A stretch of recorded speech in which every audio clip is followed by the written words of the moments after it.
It is just past midnight, the 29th of May, 1453. On the ancient stone walls of Constantinople, perhaps 7,000 exhausted men are watching the darkness and listening.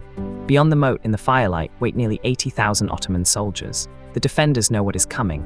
They have held these walls for 53 days. But before this night is over, an empire that has stood for almost 1,500 years, the last living fragment of ancient Rome, will cease to exist. This is the story of the day the Middle Ages ended.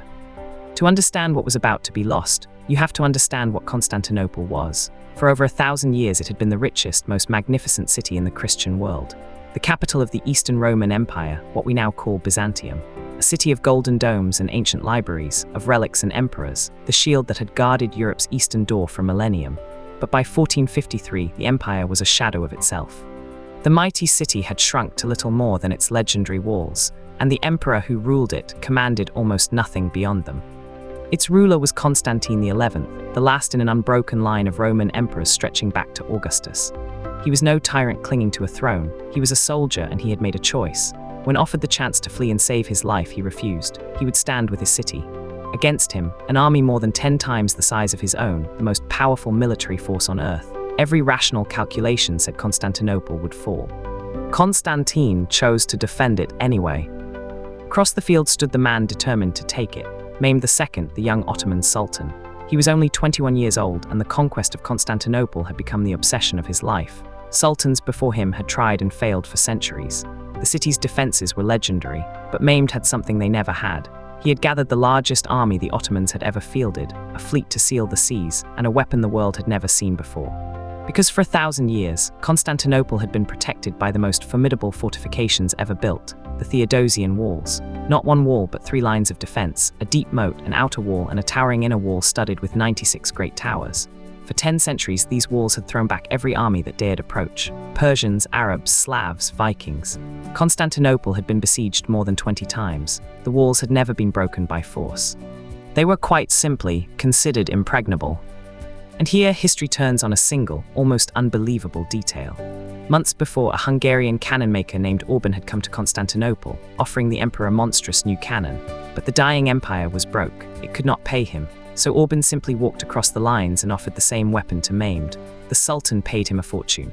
The result was a bombard nearly 27 feet long that could hurl a stone ball weighing over half a ton. It took 60 oxen to move it. The walls that had stood for 1,000 years had just met the thing that would bring them down. On the 6th of April, the bombardment began. The great cannon could only fire a handful of times a day, but each impact shook the earth and tore chunks from the ancient stone. Day after day, the guns pounded the walls, and every single night, under cover of darkness, the defenders did something extraordinary. Men, women, children, soldiers, and monks alike poured out and frantically rebuilt what the cannons had destroyed, packing the gaps with timber, rubble, and barrels of earth. By dawn, the breach would be sealed again. For weeks, it was a desperate race between gunpowder and human will.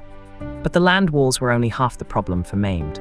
The city was also protected by water and by one ingenious defense, a massive iron chain stretched across the mouth of the harbor known as the Golden Horn. It sealed the inlet completely, keeping the Ottoman fleet out and the city's sea walls safe. As long as the chain held, Constantinople could not be fully surrounded. Mehmed's ships hurled themselves at it and failed. For a moment, the great chain was winning the war. So Mehmed did something that stunned the defenders and still astonishes historians today. If he could not get his ships through the chain, he would carry them over the land. In a single night, his engineers built a road of greased wooden planks over a steep hill and hauled some 70 warships overland, up and over, and down into the Golden Horn behind the chain. The defenders woke to an impossible sight, an Ottoman fleet floating in the harbor they had believed was sealed forever. Now the city was surrounded on every side. The noose had closed. Inside the city, hope was running out. Food was scarce, the defenders were stretched impossibly thin, and promised help from the west never came. And then came the Omens. A holy procession carrying the city's most sacred icon collapsed in the mud. An earthquake, strange fires, and a thick unnatural fog rolled over the domes. To a deeply religious people, it felt as though God's protection was lifting from the city. Constantine rode the walls, steadying his men. Everyone now knew the final blow was coming. It came in the dark hours of the 29th of May. Mehmed threw everything at the battered walls in relentless waves. First his irregular troops to exhaust the defenders, then his regular soldiers, and finally his elite, the fearsome Janissaries. At the most damaged section of the wall, the defense was held together by a brilliant Italian commander named Giustiniani and his men, fighting shoulder to shoulder with the emperor's Greeks. Wave after wave broke against them. Incredibly, The line held, and then fortune turned. In the thick of the fighting, Giustiniani was struck by a shot and gravely wounded.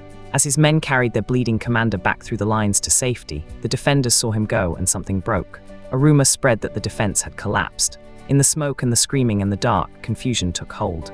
The thin line of exhausted men, which had held for 53 days, began at last to waver. And then came the smallest of disasters, with the largest of consequences. In the chaos, a little post and gate in the wall called the Kerkoporta had been left unlocked. A handful of Ottoman soldiers found it, slipped inside and climbed a tower. And there, above the fighting, they raised the Ottoman banner. The defenders on the walls saw the enemy flag flying over their own city behind them. The cry went up that the city was taken. And in that moment, the defense finally shattered. Amid the collapse, the last Roman emperor made his final decision. According to the chronicles, Constantine tore off the purple imperial regalia that marked him as emperor, so that he would die not as a ruler to be captured, but as a simple soldier defending his home.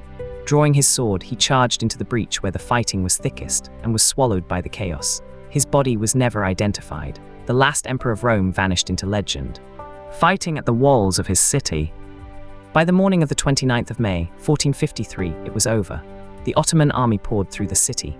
Mehmed, now and forever remembered as the Conqueror, rode through the streets to the great church of Hagia Sophia, which had stood as the heart of Eastern Christianity for nearly 1,000 years, and declared it a mosque. The Roman Empire, founded by Augustus 1480 years before, was finally completely gone. The city that men had called impregnable belonged to a 21-year-old sultan. And the world it left behind was never the same. As Constantinople fell, Greek scholars fled west, carrying with them the ancient books and knowledge of the classical world. They poured into Italy and helped to ignite the Renaissance. With the old land routes to the east now controlled by the Ottomans, Europe's kingdoms began searching for new ways to reach Asia by sea. Within 40 years, that search would send a man named Columbus across the Atlantic. The fall of one ancient city helped end the Middle Ages and open the modern world. That is why we still remember a single night in May, almost 6 centuries ago. If this story gripped you, subscribe. There are more turning points of history still waiting to be told.